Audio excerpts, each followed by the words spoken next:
right. Well, welcome everyone. It's now 4 o'clock. This is the last session of our early learning series for the year, for the school year. And today we're going to be talking about reporting your early targeted intervention programming, your intervention data. So joining me today, I have Jackie Ronning and Shara Blair. They're going to help support some of the questions that you guys might have all about the reporting pieces. So what we're going to do is I'm going to move on to the next slide. I've got an interactive slide that should pop up in a second, but Jackie also put a QR code there. So you're going to, you can either scan that QR code and it will take you to a short little 2-question activity where you're going to tell us a little bit about you, what your name is, your role, and what school or district you represent. You should be able to just click on guest. It's not going to make you sign in. And if you are having some technological difficulties, because we know sometimes technology doesn't cooperate, you can always just drop that information in the chat. So I'll give us a couple of minutes to do that before we get started as we're waiting for people to trickle in. There's also just a basic link in the chat if you don't want to do QR.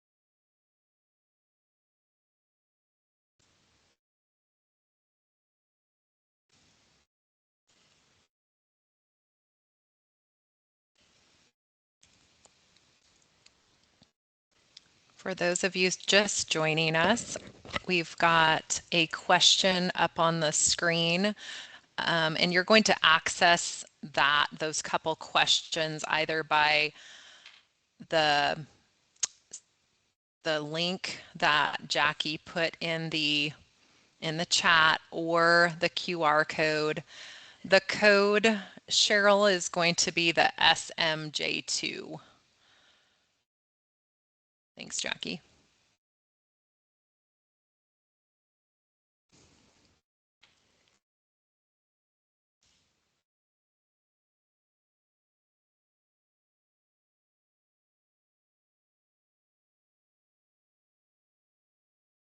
So we'll give it a couple more minutes just so that we can let all of our friends answer the questions today.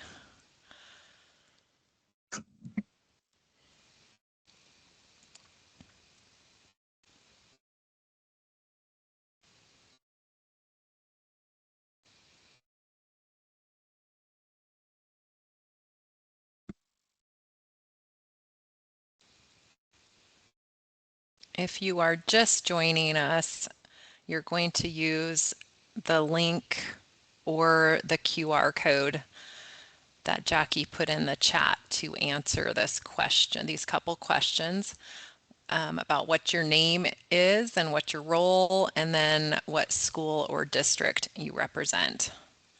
We're just trying to get a little synopsis of who's joining us today.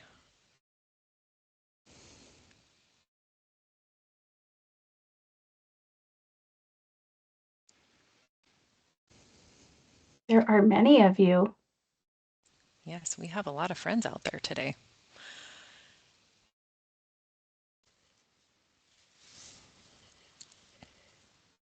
I think I've talked to a lot of these people on the phone. Good to see you, Andy.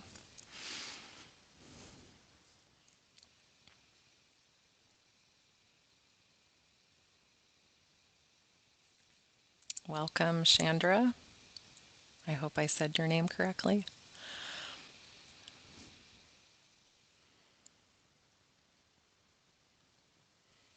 Okay. Hi, Holly. We're going to go ahead and get started just to respect everyone's time. So, my name is Kimberly Evans, and I am the Early Learning Research Analyst here. And my partner is Jackie Jackie Ronning. Ronning. Yep.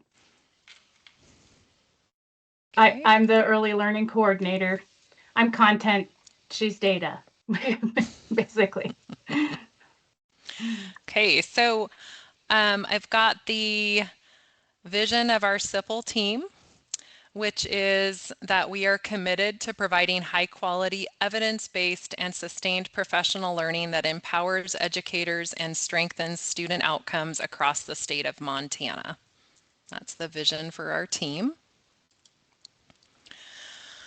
Just to give a little bit of background information about the early targeted intervention programs that were created back in the legislative session in 2023.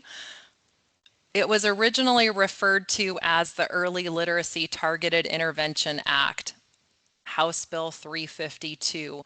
And it ultimately was, the purpose of it was to increase the number of students that were reading proficiently by the end of third grade. There are 3 different types of intervention programs that were created under this legislation. We have the classroom-based program, which is pre-K. We have the Summer Jumpstart program, which takes place between 2 school years. And then we have the home-based program, which is a technology-based program offered by Waterford. All 3 of these programs require parent consent for students to be screened and participate in the program. And the original legislation said that the evaluation that takes place to determine a student eligible may take place in April, May, or June before the qualifying school year. Now we're going to fast forward to the 2025 legislative session in which House Bill 338 passed. And when that passed, it really broadened the scope of what subject you could address. So the House Bill 352 primarily focused on literacy, and House Bill 338 includes numeracy in this programming. It also removed the language that language about it may take place in April, May, or June, that screening event. So, and I think we all know that if we have a student that comes to us and we need to support that student, we're going to screen them and figure out if there's something that we can do to help them, to assist them. Okay, so I'm going to give you a minute to go through and just kind of read a little bit of this. I'm not going to read all of it to you, but this basically is the 20-7-1803 MCA, and it lets you know per that legislation what we are looking for in terms of what we have to collect from you all, and that we're bound by this legislation.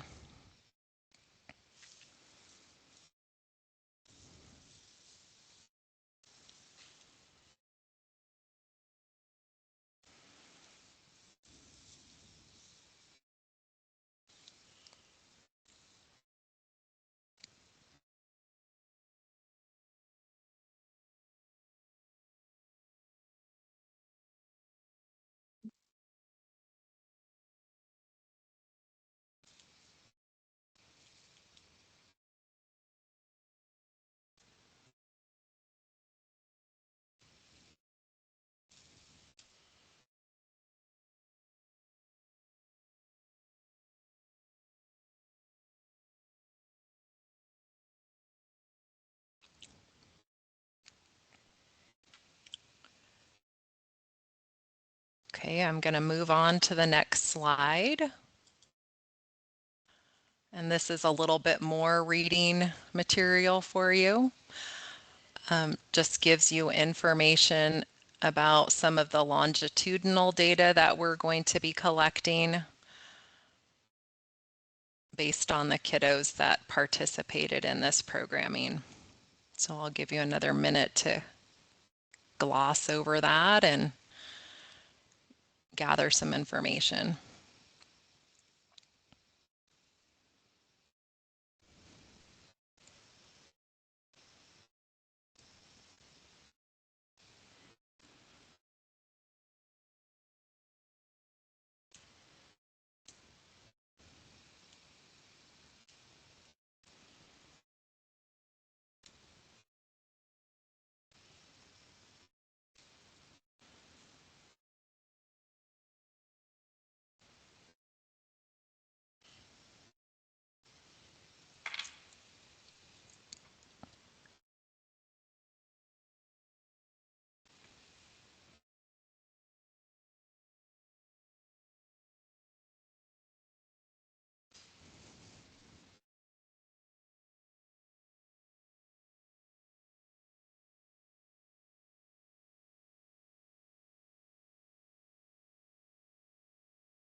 Okay, I am going to move on. So the first thing we're going to talk about is the eligibility process. Our recommendation is that as you are looking to deem students eligible for this programming, the first place that you really should start is getting some sort of board policy in place, acknowledging that your school district is going to offer some of this programming. And we should say all of this programming is optional. So a school district does not have to offer any of this programming if they don't want to. But you are also not bound to, if you decide to participate, you don't have to offer all three of these programs. It's really just what works for your school.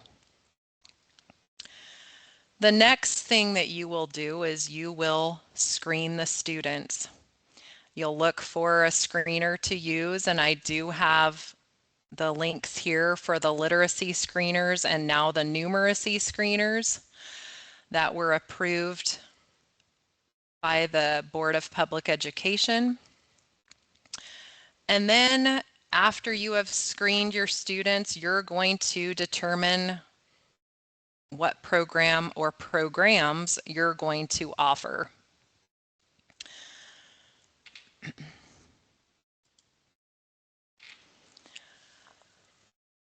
When Jackie and I first started, and it seems like a long time ago now, when we first kind of started in these positions, there wasn't a lot of information out there because it was brand new programming. And I had a recommendation that someone had asked, can you just make a chart? Could you make a chart so I know which group of kids can participate in which program? So that's exactly what I did. And it's been extremely helpful for districts.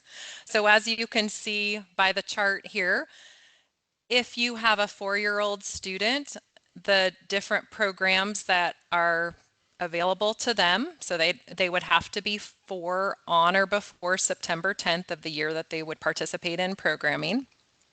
They could be offered the classroom-based program and or the home-based program. So that's the technology program offered through Waterford.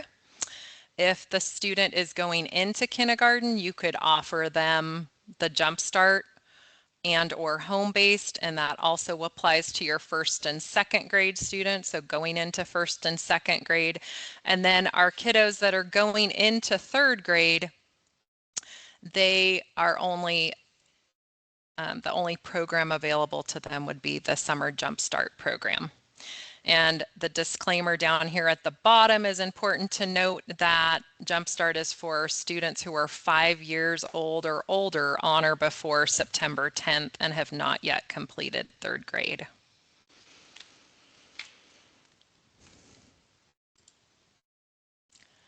So today we're talking about reporting.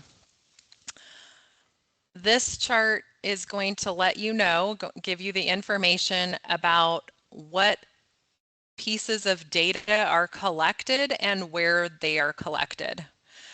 So I have a couple external data collections outside of Infinite Campus referred to as data collection 1 and data collection number 2. Some of you might have already received an email from me with data collection number 2 asking you to fill it out. If you didn't receive it yet, don't panic, it's coming. But what we're looking for in the fall is really looking at our Jumpstart program enrollment, that information. So what happened during the summer for our summer Jumpstart programs. That's when I collect in the fall, August or September, I collect the efficacy piece on that, looking at what happened, how it went, the numbers of students, how much progress they made, really looking at that piece. Eligibility records are always going to be housed in Infinite Campus, as well as your classroom-based program enrollment. I am collecting information about that right now within my data collection too, as well as the home-based program, the efficacy piece for home-based and classroom-based programming.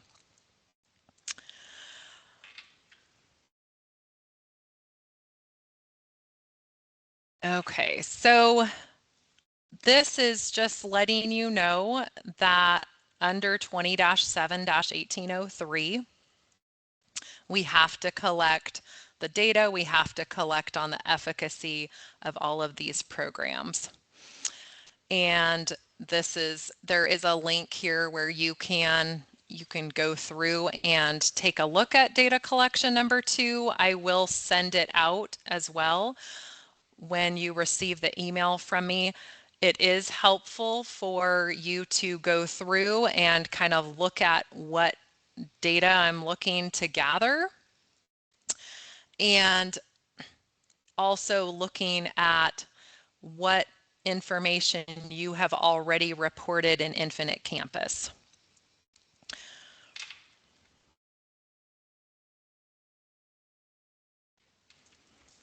So looking at data collection number 2, I felt like it was important for us to talk about the pieces that I'm looking specifically to gather.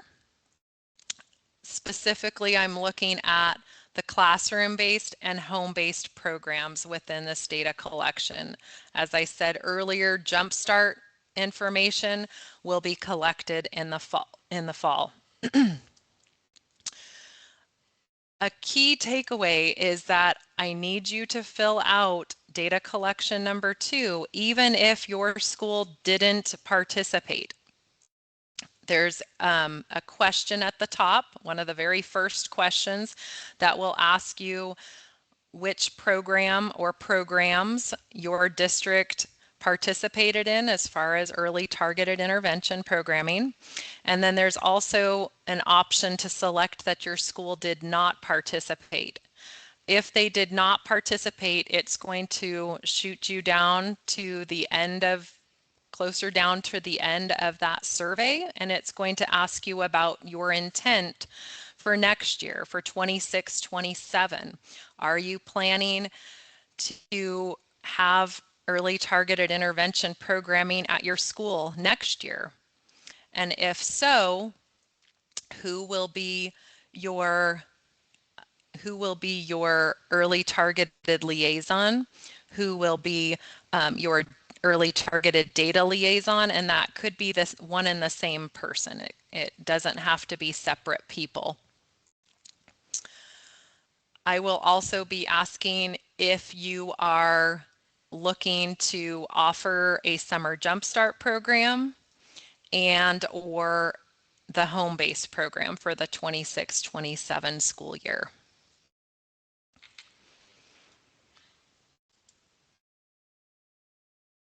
Okay, so we're going to talk a little bit about home-based. Our process is changing a little bit from this year. So I felt like it was important to get this information out to the field. So when your district representative fills out data collection number 2 and indicates that they will be offering the home-based program for the 26-27 school year, that's kind of what triggers the whole, it's the catalyst to starting this process. One of the things that's going to be the same is that every student for any of these programs has to have an eligibility record. So they have to have either a literacy eligibility record or a numeracy eligibility record. They can have both, but it's only required that they have one. Once that requirement has been met, the new piece that we're going to be introducing is a home-based record. And this home-based record I'll talk about a little bit more. In the home-based record, that's where we're going to be housing the parent contact information that previously was in the eligibility record. The other thing that is going to be in this home-based record is going to be an indication that parent consent was given and the date that parent consent was received. When all of these pieces are complete, then we go ahead and weekly, I will be running a report based on if a student has a home-based record indicating that the parent consented to the student participating. And I will be gathering that information and sending that information over to Waterford so that they can reach out to the school and the school can go ahead and roster the students into the platform.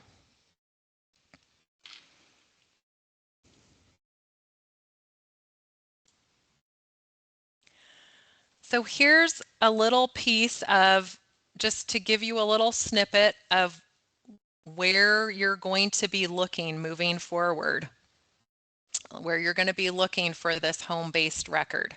So currently, you'll see that under state programs, we have the early targeted intervention. That's where you click to go and input your eligibility records. We're going to have a new home-based early intervention program listed underneath there. And that's where you will go to input these home-based records. Here is at the bottom of this screen, you're going to see an example. We don't know what it's exactly going to look like, but this is the best we could do today. But this is something, an update that will be taking place over the summer. The other thing I think it's worthy to note, so last year when you enrolled a student in the home-based program, you had a few different requirements. You had the student had to have the eligibility record. That's not changing. You had that parent contact information on the eligibility record, which we're still going to capture that information, but it's just going to be on that home-based record. And then you had to create a calendar and enroll your eligible student in that calendar, as well as you had to check the box for home-based intervention. Now, with this new update with the home-based record that we're going to be using, you don't have to do that for a student that is enrolled at the school. If the student is not enrolled at the school, you will still have to enroll them in a home-based calendar, and they will still need the eligibility record, and they will also need the home-based record. Are there any questions about this so far?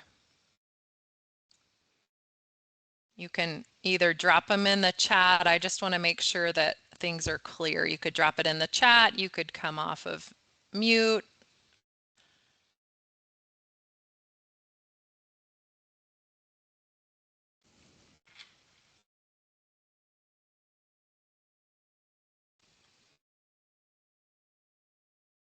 Okay. I'm going to move on. Okay, so once this Infinite Campus update has taken place, as I said, you're going to create a home-based record. The record should include a start date, which would be the date that the program was offered to the family. The end date should be June 30th of that participation year. And then the parent consent box should be marked along with the date that consent was officially obtained. And so I've just marked it up here for you so that you know where those fields are going to be.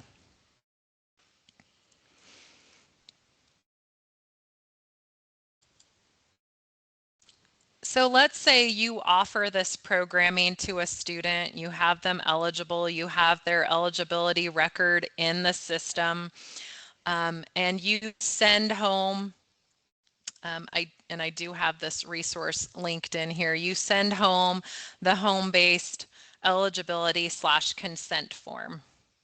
And that's optional. You can get consent in a variety of different ways, but this is just an optional resource that you might use to gain consent from a parent. But let's say you get this letter back and the parent says, no, thank you. So what do? Well, you've got an eligibility record for that student. And then what you would do is go in and create a home-based record for that student. But all you're going to do is put in the start date, which would be when that programming was offered to the family. And then you're going to end the record indicating which day, what date the family kindly said no thank you, refused the programming. So that's going to be the piece that would happen if a family did not consent to have their student participate in the home-based program. Any questions on that or anything so far?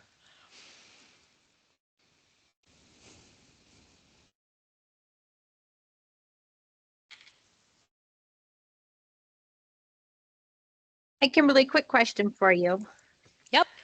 Okay, so last year we did all our eligibility for our ELP kids, and then we gave them the option for Waterford, and Okay. only the ones that consented we signed back up.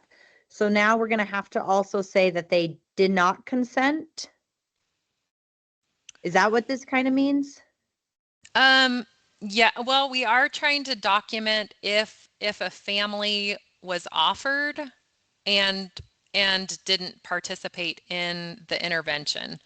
So that is good data for us to have to be able to compare a kiddo that was eligible and participated versus a student that was eligible and didn't participate, right?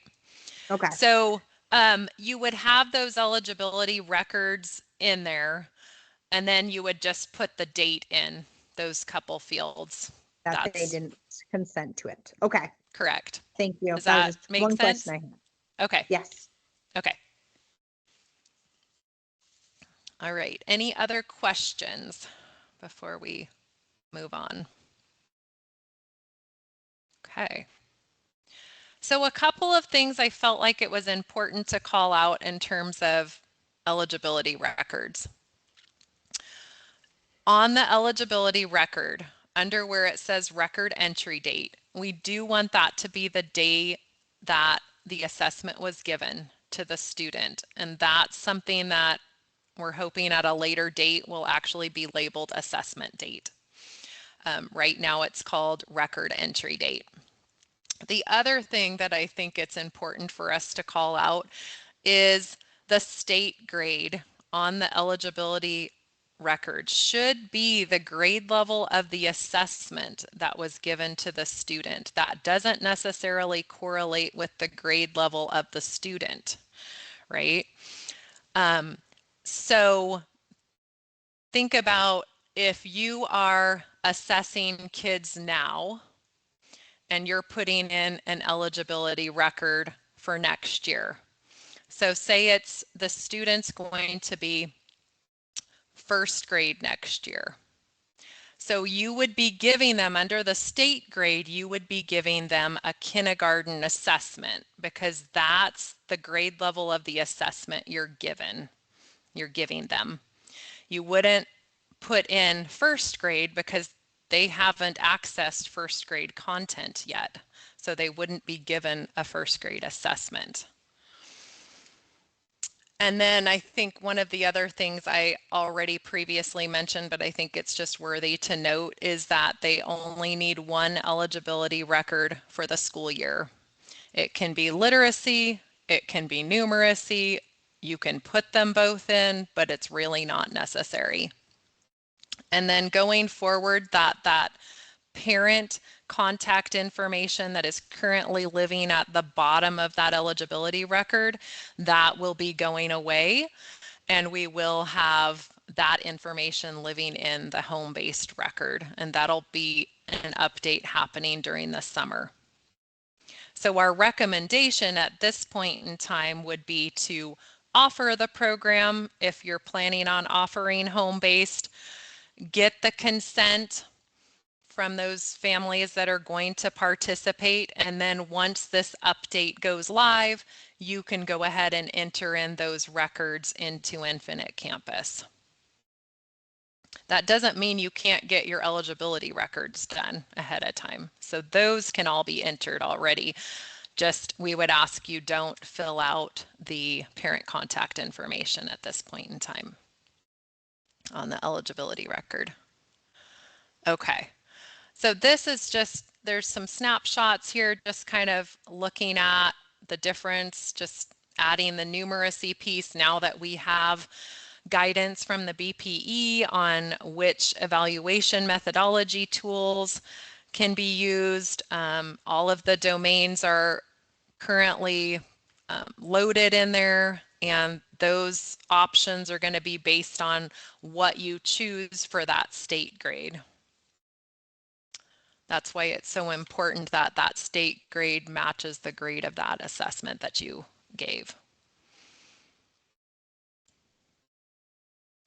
We do have some updated resources here. These are some guides for how to walk through Infinite Campus. We've got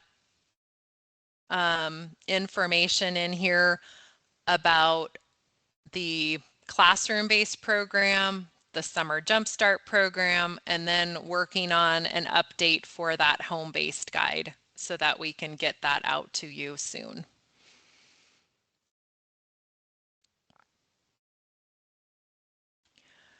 I thought it was important to give you a lot of resources that Jackie and I have worked hard to develop to support the field. We've got some sample letters there.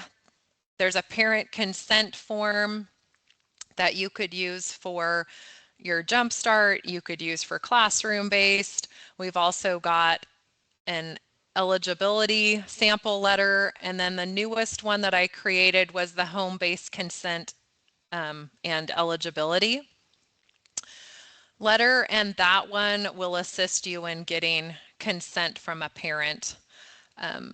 And I think it's important to have those conversations with families, just to inform them and let them know if they are, if the student is participating, that you want to go ahead and just give the family a little bit more information about what the program is.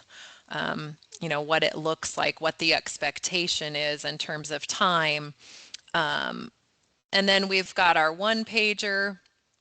We've got a document. So the reporting document that I showed you earlier, the chart is on there.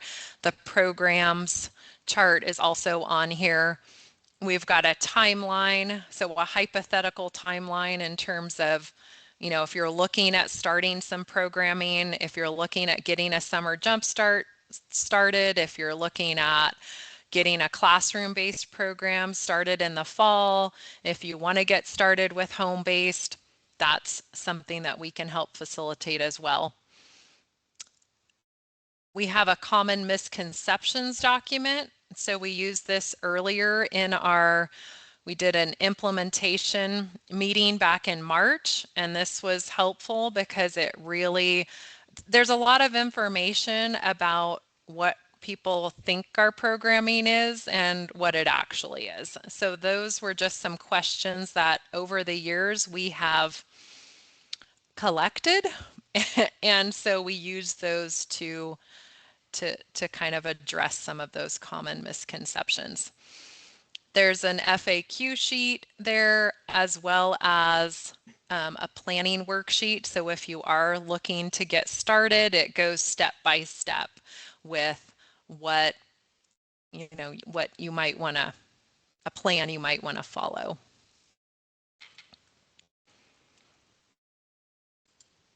And then this is something that I'm going to be posting on our website. I felt like our districts really needed a one-stop shop for early targeted intervention, just data needs and information. So I built this guide, and I'm just going to kind of quickly run through it. But basically, it just gives you an introduction to our programming and what it is and the programs that were created under it. And let me see if it's gonna let me do it here. Okay. And then I've got a description of each of the 3 programs, links to some of the really important information. Here's another one of those charts that I just built within it. And then here are all of the different pieces for reporting. What to report, when to report, and how to report it. So there's a lot of information here. And then I just have some tips on good practices to get in the habit of doing when we're looking at data collection. Some tips to kind of go through. And then this is where I've housed some of our resources. So you'll find data collection number 1 and data collection number 2. And then those couple guides for Infinite Campus. I'll be updating this with the home-based program soon. And then here is a link to this session that I did last year on reporting your early learning data. Okay. Any questions? I feel like I'm doing a lot of talking today. You're welcome, Carol. I am. So there have been a lot of questions because the links are not accessible during the presentation. I'm going to share a link that will take you right to Canva where this presentation is made. So you'll be able to view it and access any of the links. You won't be able to make any changes to it, but so that's coming right now in the chat. Thanks, Jackie. Any questions?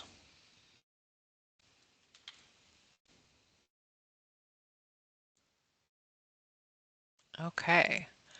Well, I have Shara is here, and she is from our Educate team. So she does all of the behind the scenes magic with Infinite Campus.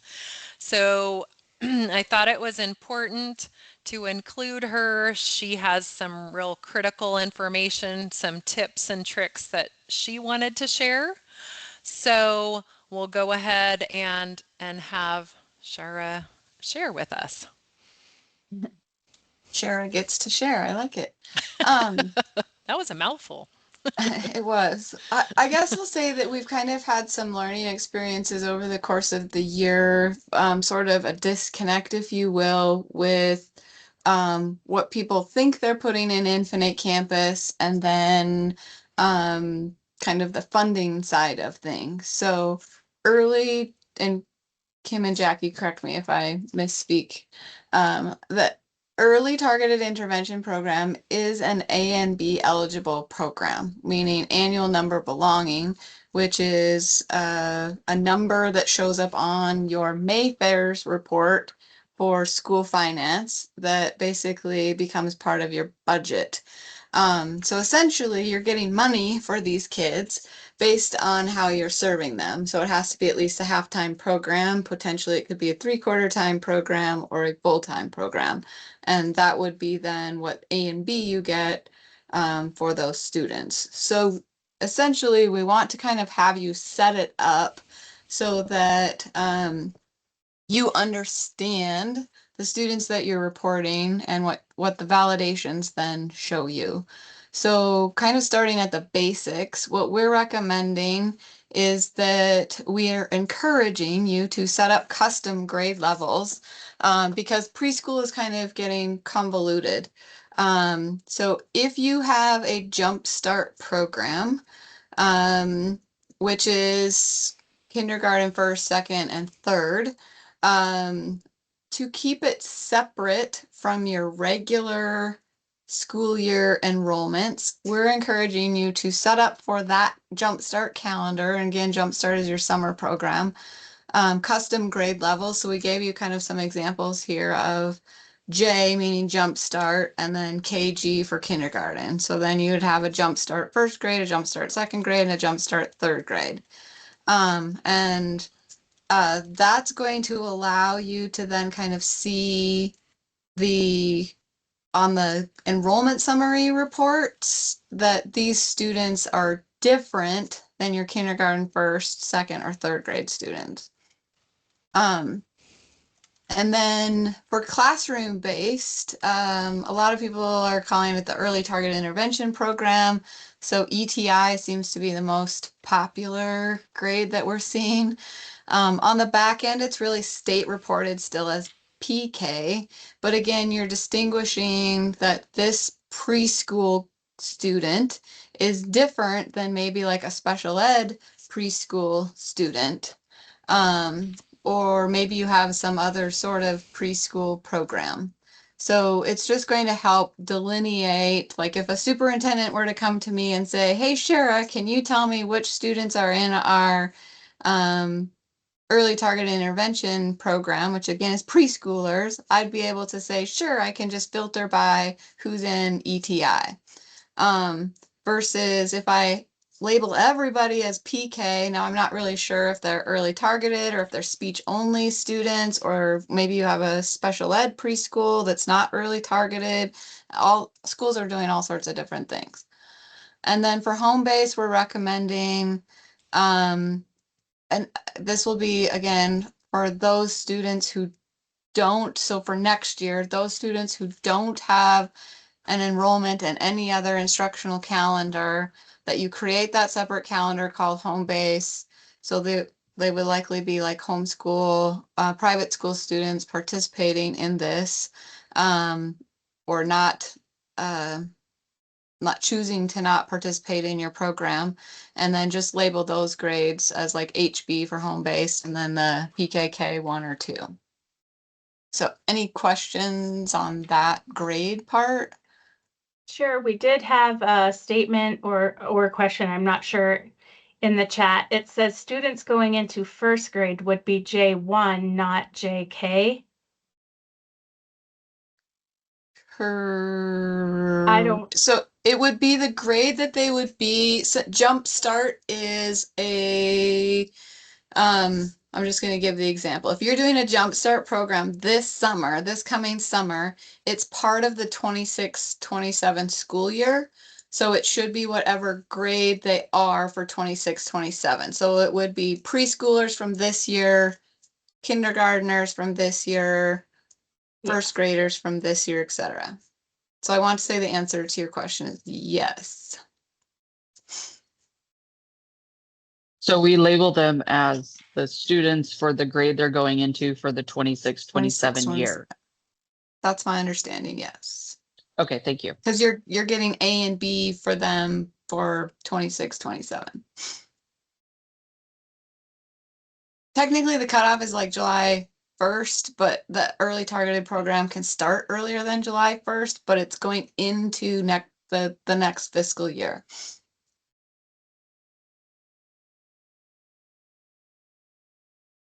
All right, no other questions? Okay, I only have a couple more slides, so.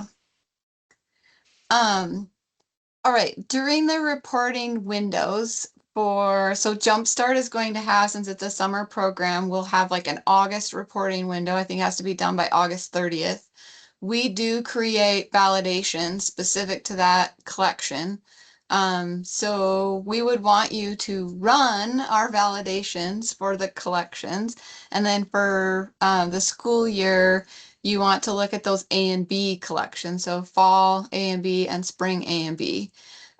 We purposely have set up these reports to be helpful to you. So if you run them, what you should expect to see on these data validation reports is a count of students that you're hoping to receive or be included in your student count for A and B. So I kind of gave the examples here of for fall A and B, if you were to run the fall data validations, the rule right there is that there are 17 students on the student count for early targeted intervention. If yours says 0, then no early targeted intervention students are being counted in your student count for A and B. So you would want to make sure that you're seeing a count on your fall report, your spring report if you're running those programs, and if you're doing Jumpstart, there isn't a count. It actually just shows the list of students. So if you have 10 students in Summer Jumpstart, you want to make sure that your Summer Jumpstart list showed your 10 students. So please, please, please run your validations. If you're not the clerk, make sure you're talking to your clerk. If you are the clerk, make sure you're talking to your Infinite Campus person to run these reports so that everybody in the district is on the same page as to who you're intending to count for the students included in your student count for A and B for funding purposes. If you need help, please call us. We're happy to dig into it with you and verify. All right, next. So in theory, then, if you're running the data validation reports in Infinite Campus and have a count on the Mayfair side of things, which is typically like the superintendent and the clerk looking at that, there are reports specifically in Mayfair's that you should expect to see a count show on those reports. So for the Jumpstart program, it's what's called an addendum to the report. So it's just going to show as like an additional section. So if you have Jumpstart students and in your Mayfair's report, student count for A and B, you don't have a Jumpstart section listing how many students are being claimed, then something didn't happen correctly or isn't being reported correctly in Infinite Campus. It's probably a missing checkbox, an eligibility record, possibly a grades being excluded inadvertently or something like that. So we just want to make sure that if you're running the reports in Infinite Campus, you're also kind of reviewing them in Mayfair's.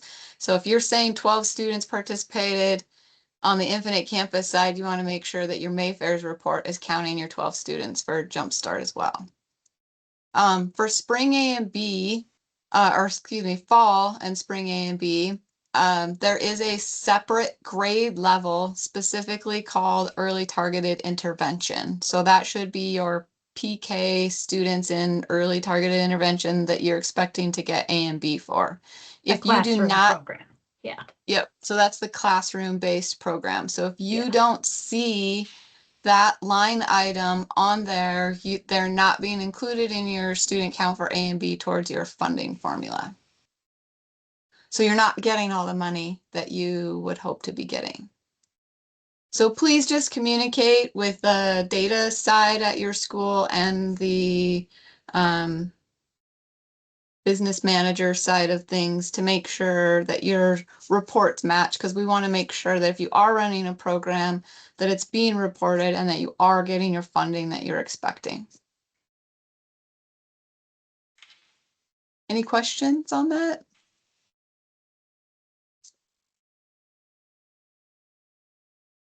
I am going to throw a example screenshot. And Kim, I don't know if you can impromptu throw this up, but I wanted to kind of explain. I had this epiphany while I was sitting here listening. There is I think a lot of you guys use the enrollment summary report. It's kind of a canned report in Infinite Campus that shows like your enrollment. So I think you typically use that during A and B reporting. But I kind of wanted to give an example of the reason for the custom grades. And so this is kind of a good distinction of if you had all of your preschoolers bundled as preschooler and all of your first graders bundled as first graders, even for the different programs, it gets really hard to know who's a preschooler for SPED, who's a preschooler for ETI. So this is a great example of if you separate it, if you do the customization, you can easily see how many students you have registered for ETI or enrolled for ETI and how many are PK. And then I would kind of assume the PK would be like your speech only kids or your special ed kids. If you need any help with customizing grade levels, please let us know.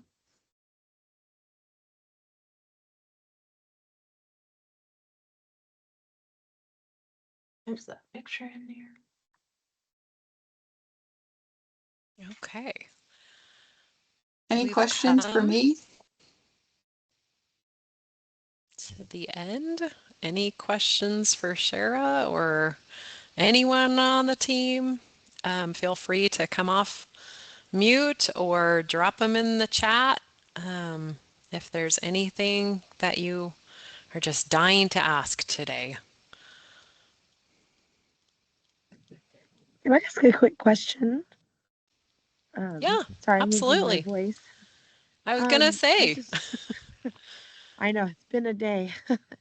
I was gonna maybe you guys can clarify if they are eligible, like because they took our screener and they met our requirements.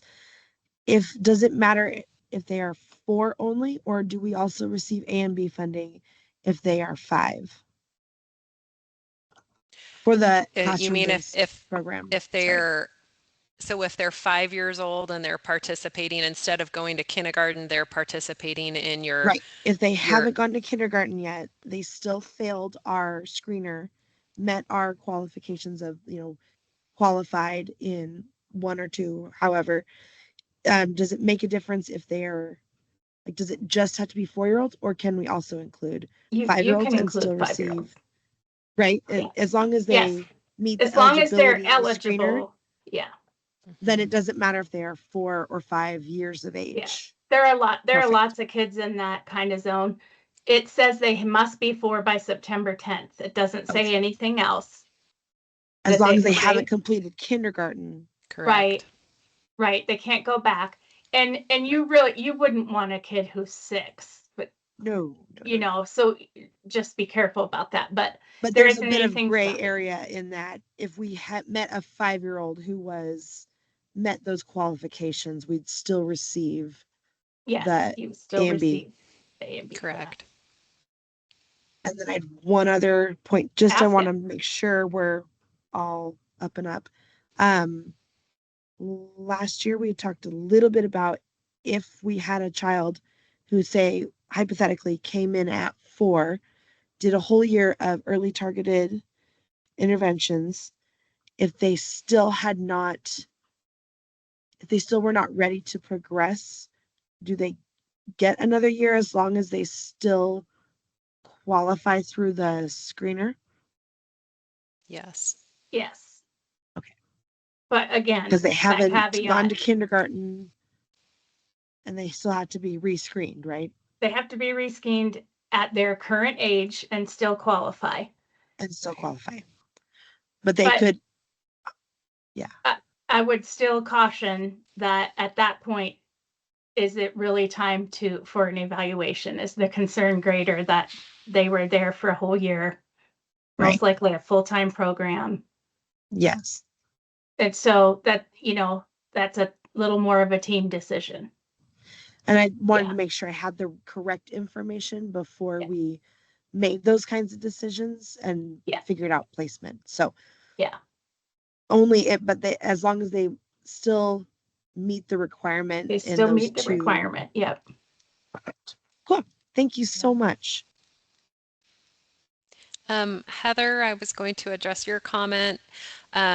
So the flyer might have referenced another session, but today will be our last session because we were taking on the format of a community of practice, and there's really nothing to do as far as a follow-up off of this meeting other than get your data done. There's your homework. When's the next, Kim, don't we have another office hours planned though? We do have office hours coming up. I would have to grab that in a minute, I can but do it. that is coming up not this Friday, but the following Friday. So if you're part of my second batch of data collection 2 coming that I'm sending out, then you're more than welcome to join us if you have any questions about how to get this data filled out, or if you just need to chat about some of the different challenges or other questions that you might have for getting programming started at your school. Yes, the district will get A and B money if the student repeats the classroom-based program. Yes, Tiffany. Yep. Thank you. I have a couple of quick questions. Sorry, I don't mean to interrupt. We're here, awesome. So as of I had some clarification questions here. Hopefully I can get them all. And right now we just have pre-K, even though I do have one student, he's not being counted as the early targeted intervention program this year, but we're hoping for next year to be able to do that. And right now I know in Infinite Campus, we do not have him separate. So that is one thing I'm going to have to talk to my administrator about, getting a separate one for special ed and one for the ETI. But it's setting up for the next year. When they go into kindergarten, do we just keep it as kindergarten? We don't have to keep track of those kids. Let's say the next year at kindergarten, there's 3 other kids that join in. How do we just group them in when I do the numbers for the next year for following those kids through 3rd grade? If that makes sense. Are you talking about longitudinal data? Yes. Right. And how to report and all that stuff. So each year you will report on your isolated class, right? And then we'll have the longitudinal information in Infinite Campus to show if a student participated. Let's just say a kiddo participated in classroom based, and then they participated in Jumpstart, and then they were offered the home based program. And then ultimately what we're looking for is, once those kids get to 3rd grade and take the MAST, we're looking for, did we move the mark? Were we able to get those enough intervention? Did we have enough touch points with that kiddo to move the mark so that now they are proficiently reading at the end of 3rd grade? Correct. Okay, that did kind of answer a little bit, but I guess more, maybe I'm not explaining it well. So I'll give you my example this year. So I had ended up with 7 in my thing. And 3 of them, still they tested about a little bit below average, but it was, I want to say they were like the 31 percentile. That's where our school put that mark in. And then so this next year, I'm going to follow those kids and just for answering those questions of who tested out, who tested in. Do I continue to keep track of those kids through 3rd grade? Does that make No. sense? No. No, you're Okay. not going to. I'm just going to be collecting each year on the specific kids that participated in the programming. So we Okay, will so handle the just for pre-K. longitudinal. So Yeah. after Yes. pre-K, I don't have to worry about kindergarten. I don't have to worry about 1st grade, keeping Nope. following those kids through 3rd grade. Oh, thank you guys so much. I mean, I will say that if those kids end up participating in a summer jumpstart program, that Then is that's where we information have that to. you would be. Yeah. If they are participating in the home-based, then you would still be, but that's ultimately up to your school district, Right, which and right one of now these we programs. just do the classroom, so, okay, so Okay. that doesn't, Yep. okay, Yep. that makes sense to me.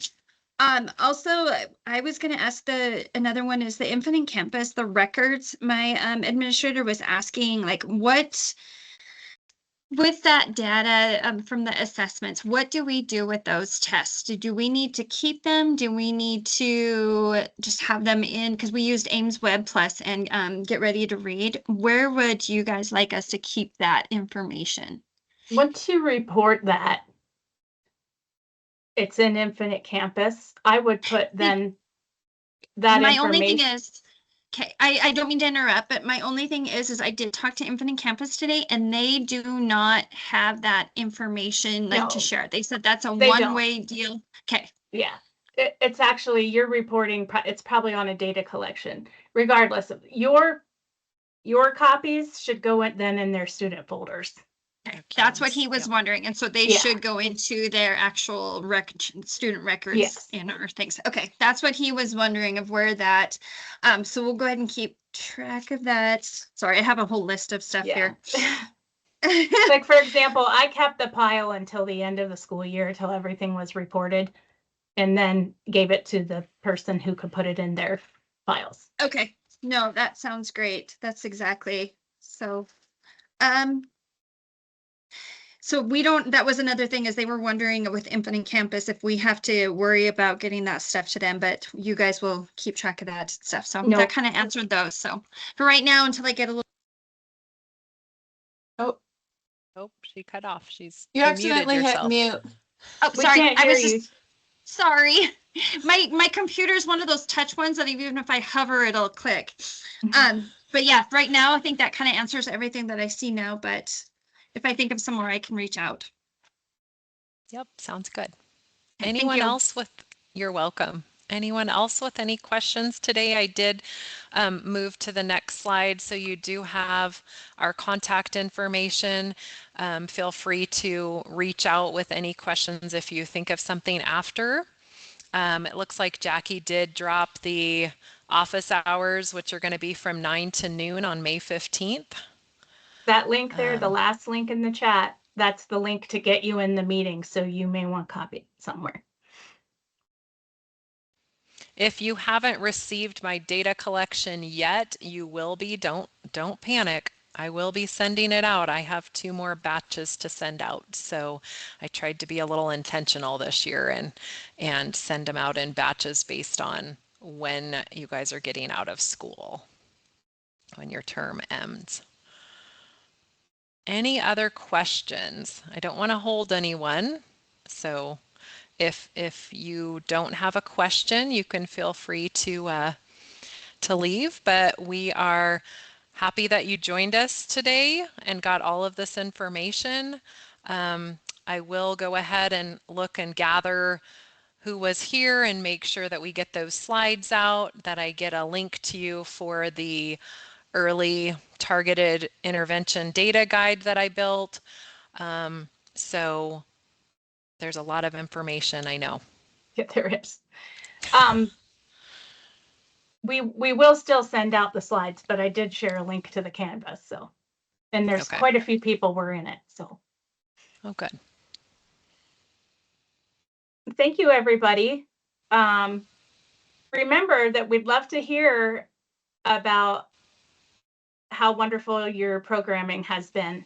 So if you're interested in sharing with the whole state about the good things that are going on because you've brought in early targeted programming, feel free to write a letter, make a video. Some schools made us like a 3 to 5 minute video, video of the kids in the classroom, community perspectives, school board perspectives, teacher perspectives. Just let's highlight the positivity. So we'd love to hear from you.